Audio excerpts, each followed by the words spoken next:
It's wonderful that you wish to immerse yourself in a psychological horror story like this. Before we begin our journey into the darkest corners of trust and betrayal, I want to invite you, dear Riaderto, prepare yourself. Our everyday lives are built upon countless invisible threads of trust. We trust the traffic lights, the driver coming from the opposite direction, the plumber who enters our home, and above all, we place our deepest trust in those who wear the white coat, the ones who swear to protect and to heal. But what happens when that thread of trust doesn't merely break, but is twisted into a cold blade by the very person we trusted most? When darkness does not lurk in alleys and shadows, but takes its throne inside the sanctuaries of medicine, cloaked beneath knowledge and compassion. The story you are about to read is not just a work of fiction. It is a reminder that sometimes the devil does not wear the face of a devil.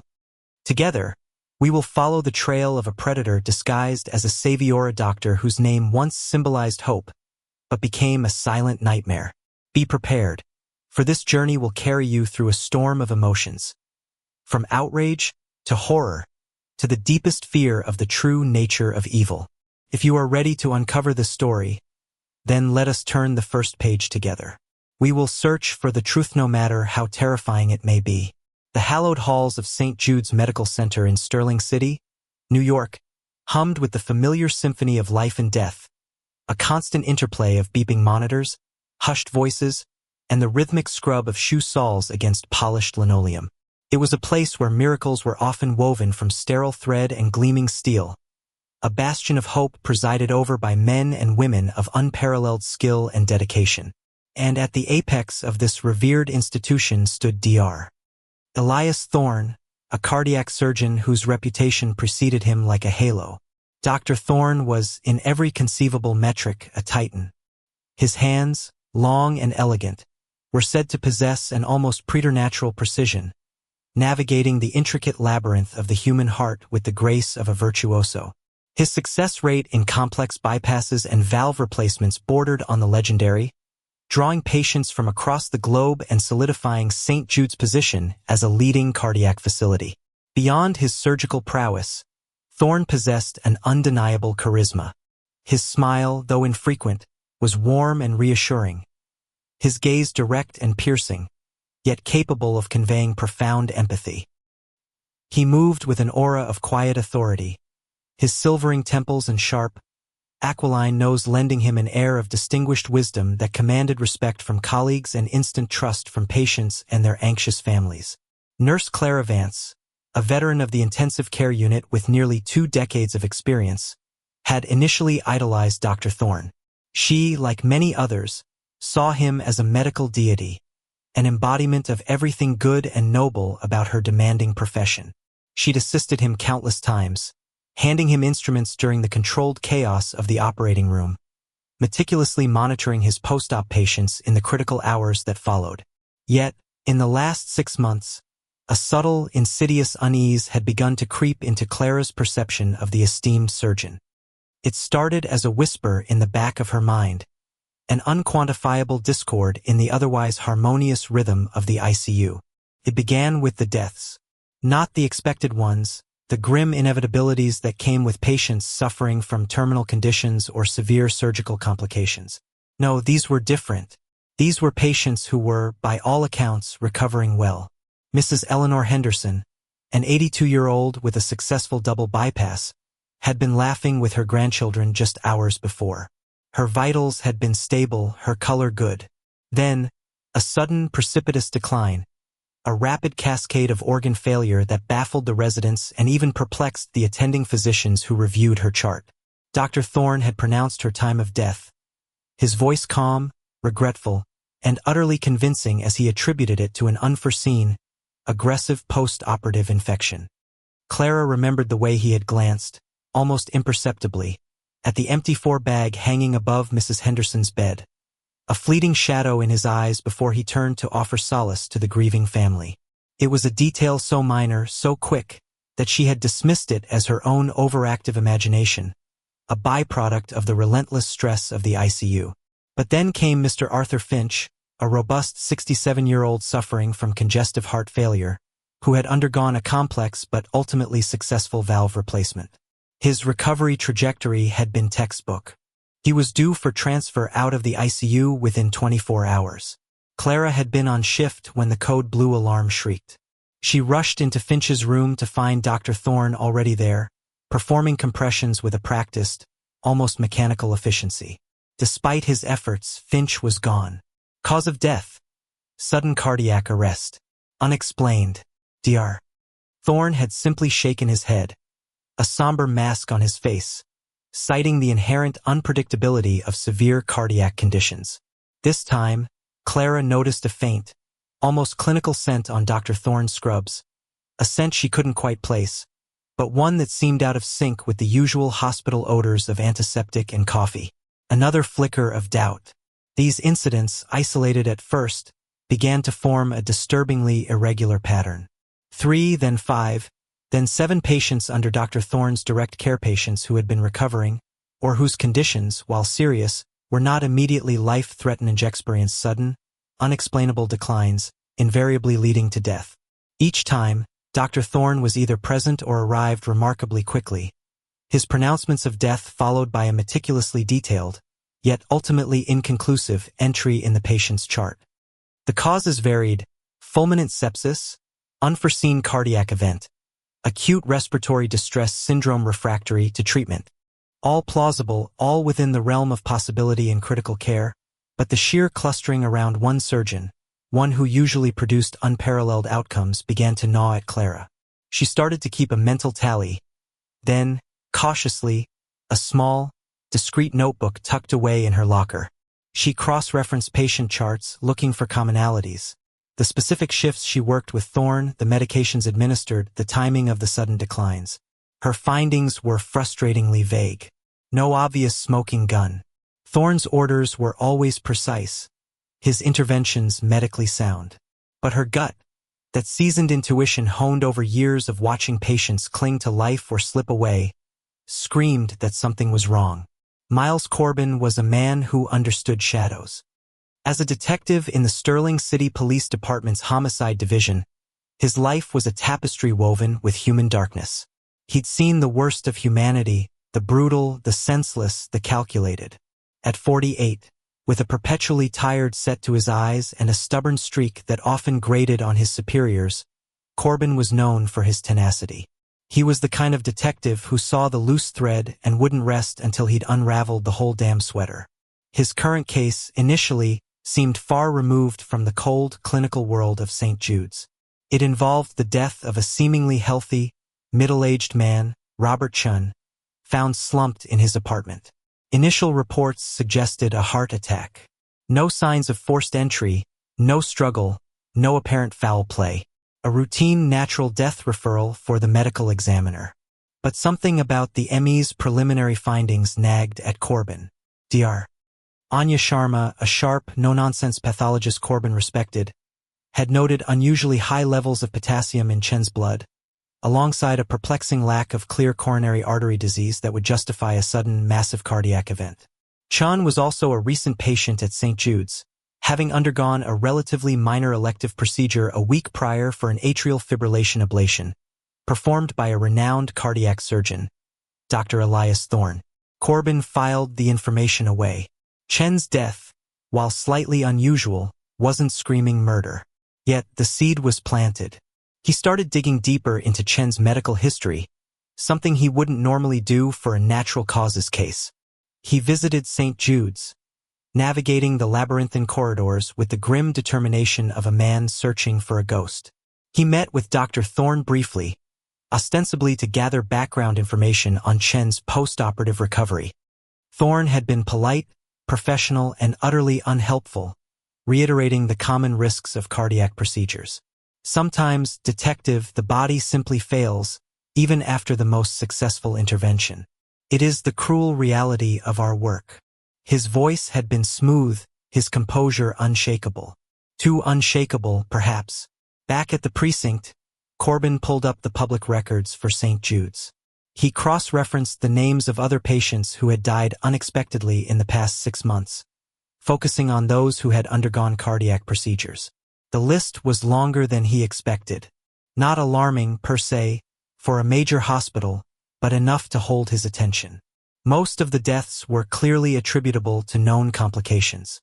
But a small cluster of patients, maybe 10 or 12, shared a disturbing vagueness in their official cause of death terms like cardiac arrhythmia of unknown etiology or overwhelming systemic shock. And a surprising number of them had been under the direct care of Dr. Elias Thorne. Corbin leaned back in his worn desk chair, the faint scent of stale coffee permeating the air. It was a long shot, a wild theory, but the hairs on the back of his neck were prickling. Doctors didn't murder patients. Not respected surgeons at world-class institutions. It was anathema, a violation of the most fundamental trust. But the pattern, however faint, was there. Clara, meanwhile, was spiraling into a quiet panic. Her notebook, now almost full, contained a meticulous log of anomalies. A patient whose pain medication mysteriously vanished, only to be replaced by another, stronger drug she hadn't charted. Another, who had complained of feeling suddenly cold, then disoriented, before crashing. And the subtle details she'd dismissed before now screamed for attention. The way Dr. Thorne always insisted on personally checking the 4 lines of these patients, often shooing away other nurses. The brief, almost imperceptible moments he spent alone in their rooms just before the sudden decline. The consistent, though often subtle, lack of a full, frantic emergency response when these patients coded, as if the outcome was somehow preordained. She even started noticing the scent more frequently, a faint, metallic sweet aroma, almost like almonds, but not quite. It was subtle, easily masked by the stronger hospital disinfectants, but once she noticed it, she couldn't unnotice it. Her colleagues, however, remained oblivious. When she tried to delicately broach the subject with a trusted friend, Nurse Sarah Peterson, Sarah simply shrugged it off. "Clara, it's the ICU. People die. Thorne's brilliant, but even he can't save everyone. You're just stressed." The dismissal chilled Clara more than the deaths themselves. She felt utterly alone, isolated by a terrifying secret that no one would believe. Who would accuse Dr. Thorne? The man who saved lives, who walked on water in the medical community. One evening, while performing her routine post-mortem checks, Clara made a discovery that sent a jolt of ice through her veins. Mrs. Beatrice Miller, a spry 78-year-old who had sailed through a minor stent placement and was due to go home the next morning, had died an hour earlier. Cause of death, as pronounced by Dr. Thorne, acute pulmonary embolism. But as Clara checked Miller's body for any last-minute medical attachments before the orderly arrived, her fingers brushed against a tiny, almost invisible puncture mark on the inner arm, just above the elbow crease. It was too small to be a standard foresight, too precise to be accidental, and lacked the characteristic bruising of a blood draw. It looked suspiciously like a fresh needle stick. She quickly covered it with the sheet, her heart pounding a frantic drum against her ribs. Thorne had been the last person in the room with Mrs. Miller, doing his final rounds. Clara's mind raced. A needle stick, no obvious reason, and the almond-like scent, faint but distinct, lingering in the air. She remembered reading about certain poisons, potassium chloride, for instance, often used to induce cardiac arrest, leaving minimal traces and administered via a quick injection. She thought of the patient she'd seen with the unexplained high potassium levels. Could it be? The pieces, disjointed before, began to snap into place, forming a terrifying mosaic. Her hands trembling, Clara knew she couldn't go to hospital administration. They would protect Thorne, dismiss her as a hysterical nurse. She needed an outside authority. But who? And how could she prove something so unthinkable? She thought of the detective who had visited weeks ago, asking about Robert Chen. Detective Corbin. A flicker of desperate hope ignited within her. That same night, Detective Corbin, hunched over his desk, was reviewing the Sterling City Medical Examiner's reports for all unexplained deaths at St. Jude's over the past year. He had managed to convince his captain, albeit with considerable resistance, to allow him a preliminary pattern-of-life investigation, citing the unusual potassium levels in Chen's case. It was a long shot, but Corbin was a believer in long shots. He noted another instance, a patient named Thomas Glick, who had died 6 months ago. Initial diagnosis, sudden, severe electrolyte imbalance leading to cardiac arrest. The report noted a curious, if ultimately unhelpful, observation by the attending resident. Patient exhibited symptoms consistent with rapid hyperkalemia, despite no pre-existing renal issues or aggressive potassium supplementation. Hyperkalemia, high potassium, just like Chen. A chill ran down Corbin's spine. 2 cases, 2 patients under Thorne's care, both with unusual, unexplained potassium spikes leading to sudden cardiac death. This wasn't coincidence anymore. This was a pattern, however faint, however horrifying. He picked up his phone, his thumb hovering over the department's internal directory. He needed to talk to someone on the inside, someone who might have seen something, felt something. The name of the nurse he'd spoken with during his initial visit about Chun flashed into his mind. Clara Vance. He remembered her quiet demeanor, her observant eyes. She had seemed thoughtful, perhaps too thoughtful. As Chapter 1 draws to a close, the curtain on Dr. Elias Thorne's meticulously crafted facade begins to fray. Clara Vance, now armed with a chilling piece of physical evidence and a gut feeling that screams murder, feels the immense weight of her discovery. Detective Miles Corbin, guided by an intuition forged in the crucible of countless investigations, has independently pieced together a disturbing correlation, linking the renowned surgeon to a series of inexplicable deaths. The stage is set for a collision between the sanctity of medicine and the insidious horror lurking within its shadows. The unseen malady, initially dismissed as a tragic twist of fate, is slowly, terrifyingly, being brought into the light. The journey into the heart of St. Jude's darkness has only just begun. The air in Sterling City thickened with the unspoken tension that only a creeping, undefined dread can cast. News of unusual mortality rates at St. Jude's Medical Center, initially confined to whispered rumors among medical staff and a few persistent local journalists, had begun to leak into the public consciousness. Pattern of concern, internal review launched, unforeseen complications. These were the euphemisms employed by the hospital's PR machine, attempting to staunch the flow of speculation. But the dam was cracking, and Detective Miles Corbin was the relentless force chipping away at its foundations. After his late-night call, Clara Vance had agreed to meet Corbin outside the hospital, choosing a dimly lit coffee shop a few blocks away. Her hands, clasped tightly around a lukewarm mug, trembled slightly. "Detective," she began, her voice barely above a whisper. "I know this sounds insane. I've been telling myself I'm insane for months." She then recounted her observations, starting from Mrs. Henderson's sudden decline, through the growing list of patients, to the chilling discovery of the needle mark on Mrs. Miller. She pulled out her meticulously kept notebook, its pages filled with cryptic dates, times, and brief, coded notes. Corbin listened, his expression a mixture of grim satisfaction and mounting horror. This was it, the inside perspective he desperately needed.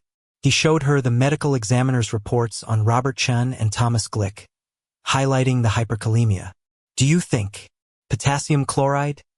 he asked, his voice low. Clara's eyes widened, a flicker of understanding and terror passing through them. "It fits. It leaves very little trace if administered quickly, especially intravenously. And the symptoms, sudden cardiac arrest, often mimicking a natural event. It could be masked as a massive heart attack or an arrhythmia." She remembered the faint, metallic sweet aroma. Some people say cyanide smells like almonds, but potassium chloride, if it has any scent, it's not really distinctive. But I've been smelling something off. Their alliance was forged in that moment, a desperate pact between a weary detective and a terrified nurse. They knew the formidable adversary they faced. Dr. Elias Thorne, a man whose public persona was bulletproof.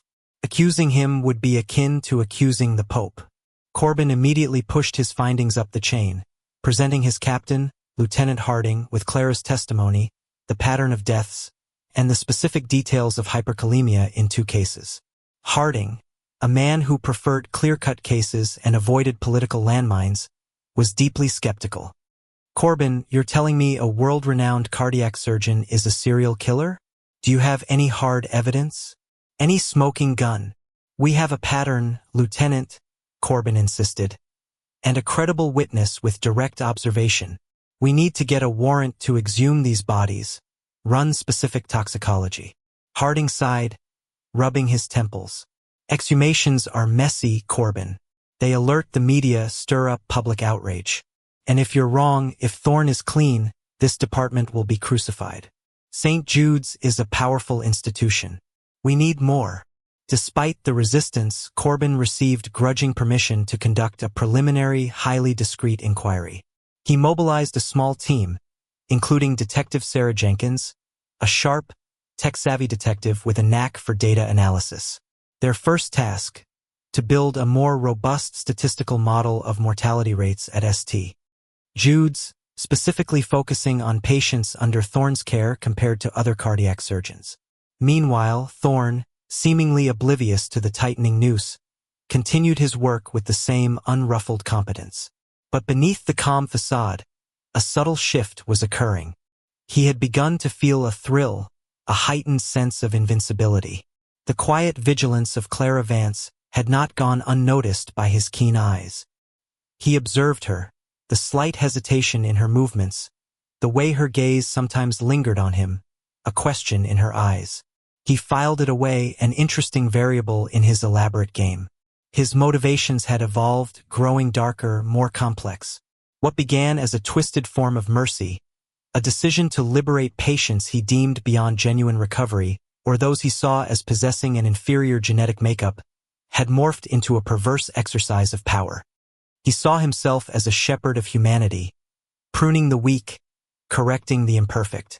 He believed he was granting them a final, dignified exit, spared from a life of prolonged suffering or, worse, mediocrity.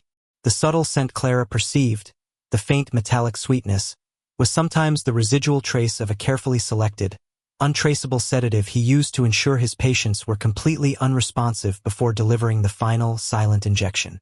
He enjoyed the meticulous planning, the scientific precision, the intellectual challenge of eluding detection.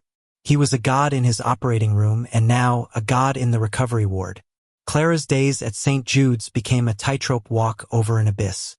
She continued to work her shifts, a mask of normalcy plastered on her face, while secretly documenting every minute detail. She learned Thorne's routines, his habits. She discovered he often made unscheduled checks on specific patients late in the evening or early morning, when staffing was lighter, and many of the critical care residents were either rotating or exhausted. She would often find him alone in the room, seemingly adjusting an IV drip or checking a monitor, before emerging with his usual serene expression, often remarking on the patient's sudden, unfortunate decline. One particularly harrowing night, Clara was assigned to Mrs. Evelyn Carter, a relatively young patient, only 55, recovering from a tricky but successful mitral valve repair. Carter had been making excellent progress, discussing discharge plans with her family. Clara noticed Thorne on the ward, unusually late. He paused at Carter's door, a faint smile playing on his lips. Clara's heart hammered. She knew, with chilling certainty, what was about to happen. She had to act. But how? Confrontation was suicide.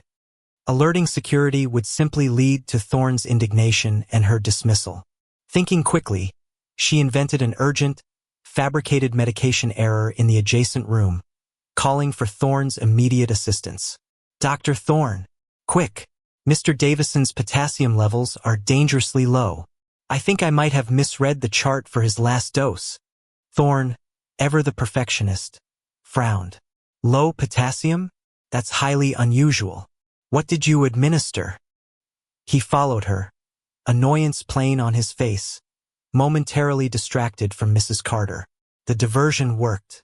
By the time he returned to Carter's room after verifying Davison's perfectly normal chart, another nurse had entered to conduct routine vitals, breaking his window of opportunity.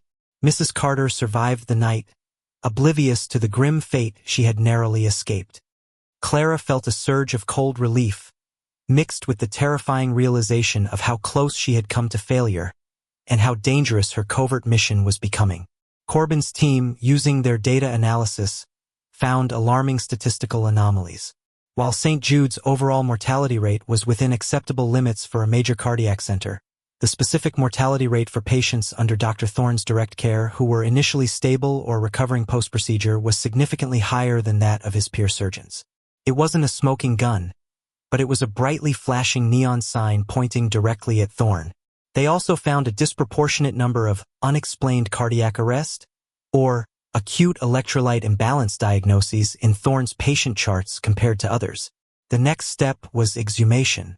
Corbin finally secured a court order, albeit a highly restricted one, for the exhumation of two bodies, Robert Chen and Thomas Glick. The process was agonizingly slow and fraught with legal and ethical challenges. Families, already grieving, had to be informed of the horrifying possibility that their loved ones had been murdered by the very man who promised to save them.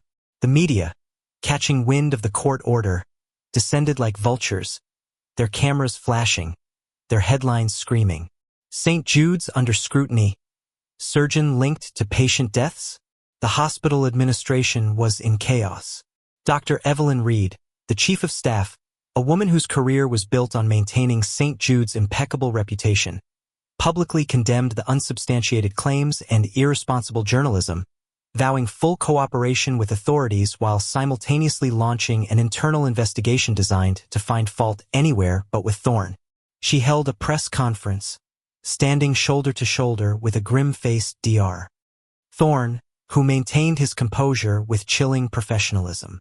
"These allegations are baseless," Thorne stated, his voice calm and authoritative. "A tragic misunderstanding, perhaps, of the inherent risks in complex cardiac surgery. My conscience is clear. I have dedicated my life to saving lives, not taking them." His performance was masterful. The public, initially swayed by the sensational headlines, began to waver, remembering Thorne's long history of medical triumphs. Many loyal patients and colleagues rallied around him, dismissing the accusations as a witch hunt. But the exhumations proceeded. Dr. Sharma, the medical examiner, worked tirelessly, her team painstakingly collecting samples from the decomposed remains. The challenge was immense. Potassium chloride, if administered, would have been rapidly metabolized or excreted. Its presence would be fleeting. However, specific post-mortem toxicology protocols, designed to detect subtle chemical imbalances, could sometimes reveal evidence of hyperkalemia. They focused on vitreous humor, eye fluid, and muscle tissue, areas where electrolyte concentrations could persist longer. The wait for the results was excruciating. Clara, fearing for her job, her reputation, and even her life, spent her off-duty hours providing Corbin with further details, remembering every minute detail, every fleeting expression on Thorne's face. She told him about the needle mark, the scent, her successful diversion with Mrs. Carter. Corbin knew he had a solid witness, but her testimony alone wouldn't convict Thorne. He needed forensic proof. Then the call came. It was Dr. Sharma. Her voice, usually so composed, held a tremor of disbelief. "Corbin," she said, "we have something." The vitreous humor from both Chen and Glick shows significantly elevated levels of potassium chloride, far beyond what would be naturally present postmortem or even in a patient with pre-existing hyperkalemia. And the muscle tissue analysis indicates acute, rapid infusion. It's conclusive. These men were given a lethal dose of potassium. A cold, hard knot formed in Corbin's stomach. It was both vindication and a profound horror. It was real. Dr. Elias Thorne was a killer. The shadow had deepened, spreading its tendrils from the quiet confines of the ICU to the horrified gaze of an entire nation. The next step was no longer discreet inquiry. It was a full-blown murder investigation, aiming to dismantle the empire of trust built by a man who had perverted the very essence of his sacred oath. The hunt had begun.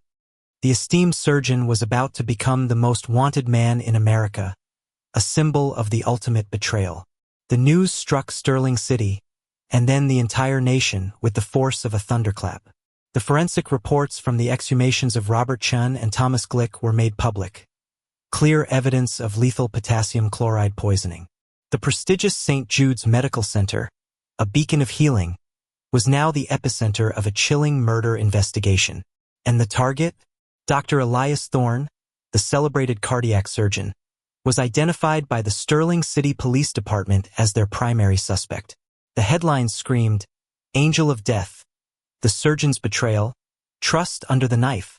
The immediate aftermath was chaos. St. Jude's descended into a maelstrom of media frenzy and public outrage. Patients, current and former, flooded the hospital's phone lines and emergency rooms, demanding answers, fearing for their own lives or the lives of their loved ones. Dr. Evelyn Reed, the chief of staff, her face a mask of weary defeat, was forced to retract her previous statements, announcing Thorne's immediate suspension and a full, comprehensive internal investigation, which everyone knew was merely damage control. Her career, like the hospital's reputation, was in ruins. Detective Miles Corbin, now a figure of grim determination, moved swiftly. With the conclusive forensic evidence, he secured an arrest warrant for Dr. Thorne. He led a team of officers, their faces set, to Thorne's opulent penthouse apartment overlooking the Sterling City skyline. The scene was surreal. As tactical units prepared to breach the door, Thorne himself, impeccably dressed in a tailored suit, opened it. His expression was not one of shock or fear, but a peculiar blend of quiet arrogance and detached amusement, as if he had been expecting them, and found their arrival rather quaint. "Detective Corbin," Thorne said, his voice as calm and resonant as ever. "I presume you're here to congratulate me on a successful weekend?" He gestured vaguely at the cityscape. "Or perhaps you've come to arrest me for crimes I have not committed?" Corbin met his gaze, unflinching. "Dr. Thorne, you're under arrest for the murders of Robert Chun, Thomas Glick, and potentially numerous others. You have the right to remain silent." Thorne listened to his rights being read with an almost theatrical politeness, his eyes holding a disconcerting glint. "It seems," he mused, as the handcuffs clicked shut around his wrists, "that some people simply cannot appreciate true vision." He offered no resistance, no outburst, just a chilling, philosophical acceptance of his fate, a final, defiant statement that he believed he was misunderstood, not evil. The interrogation was a psychological chess match. Thorne, represented by a high-powered legal team, remained largely silent, or when he spoke, it was in cryptic, self-aggrandizing pronouncements about the weakness of the human condition and the burden of true genius. He never confessed, never showed remorse. His defense strategy was clear: to sow doubt, to paint the deaths as tragic medical anomalies, and to portray Clara Vance as a disgruntled, unstable nurse and Corbin as an overzealous detective desperate for a high-profile conviction. But Corbin had more than just the exhumations. Clara Vance, despite the immense personal toll and fear, was a formidable witness. She bravely testified before a grand jury, detailing her observations, her log, the needle marks, the scents, and her own desperate intervention to save Mrs. Carter. Her raw, emotional honesty, coupled with her professional medical background, lent an undeniable weight to her testimony. Her colleagues, initially skeptical or fearful, began to come forward with their own unsettling anecdotes, small details they had dismissed at the time but now saw in a terrifying new light.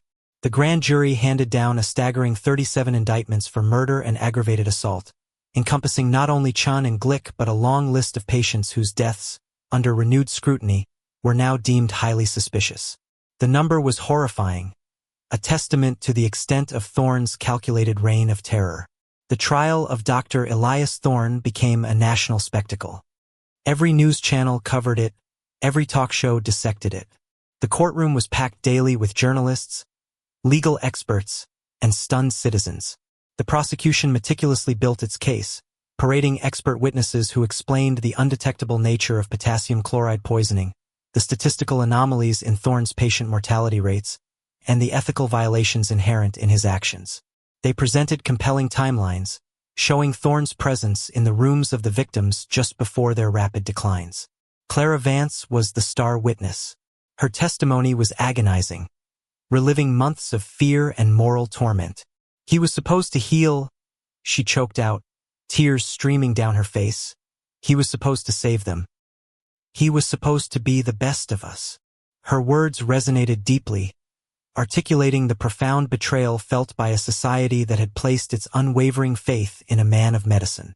Thorne, seated at the defense table, maintained his unsettling composure. He watched the proceedings with a detached, almost intellectual curiosity, occasionally offering a faint, condescending smile. He testified in his own defense, delivering a chillingly articulate, self-serving monologue, not directly denying the accusations, but rather reframing them. He spoke of his unwavering commitment to patient welfare, his difficult decisions in the face of insurmountable odds, and the philosophical quandaries of human suffering. He presented himself not as a murderer, but as a misunderstood visionary, a pioneer attempting to transcend the limitations of conventional medicine, to alleviate suffering by ending it. He even hinted at a form of twisted eugenics, subtly suggesting some lives were simply not worth preserving in their current state. The prosecution effectively dismantled his narrative, portraying it as the deluded ramblings of a narcissist with a profound God complex. After weeks of gripping testimony and heated legal arguments, the jury returned its verdict, guilty on all 37 counts of murder. The courtroom erupted in a mixture of gasps, sobs, and a collective sigh of relief. Justice, however belated, had been served. The fallout was immense. St. Jude's Medical Center faced unprecedented scrutiny. Protocols were rewritten, oversight bodies were strengthened, and an entire department of administrative staff, including Dr. Reed, was replaced. The trust between patients and the medical establishment was irrevocably shaken, leading to widespread calls for stricter regulations and more transparent reporting of adverse medical events. Clara Vance, hailed as a hero, struggled with the aftermath. The trauma of her ordeal was profound. She left St. Jude's, unable to continue working in the environment that had been the stage for such horror. She eventually found solace in teaching, dedicating her life to educating future nurses about medical ethics, vigilance, and the importance of speaking truth to power. She carried the weight of the lives she couldn't save, but also the quiet pride of having brought a monster to justice. Detective Miles Corbin, too, was changed. The Thorne case was the capstone of his career, a testament to his dogged persistence. But it also left an indelible mark on his soul. He had stared into an abyss of calculated evil, and it had stared back. He retired a year later, seeking a quieter life, though the shadows of Dr. Thorne's crimes would forever linger in his memory, a chilling reminder of the darkness that could hide behind the most trusted of faces. Dr. Elias Thorne was sentenced to 37 consecutive life sentences, ensuring he would spend the remainder of his days in a maximum security prison. Even behind bars, stripped of his authority and his scalpel, he remained an enigma. He never truly recanted, never expressed remorse. In his infrequent, carefully worded letters to a few select journalists, he continued to espouse his twisted philosophy, believing himself to be a martyr for a higher, albeit profoundly warped, cause. He was not mad, in the traditional sense, but possessed of an extreme, narcissistic delusion of grandeur that had allowed him to rationalize unimaginable atrocities. The story of Dr. Elias Thorne, the surgeon's shadow, became a cautionary tale, echoing in the annals of American crime and medical history. It was a stark reminder that the greatest dangers often come not from the obvious threats, but from the insidious corruption of trust, from the quiet malevolence that can fester unseen in the very heart of institutions designed to protect and preserve life. The terrifying truth was that the human heart, so intricate and vulnerable under Thorne's precise blade, was also capable of harboring a darkness more profound than any physical malady, a darkness that forever stained the gleaming halls of St. Jude's and shocked a nation to its core. The scars of his betrayal ran deep, a permanent reminder of the fragility of trust and the eternal vigilance required to safeguard humanity from its own darkest impulses.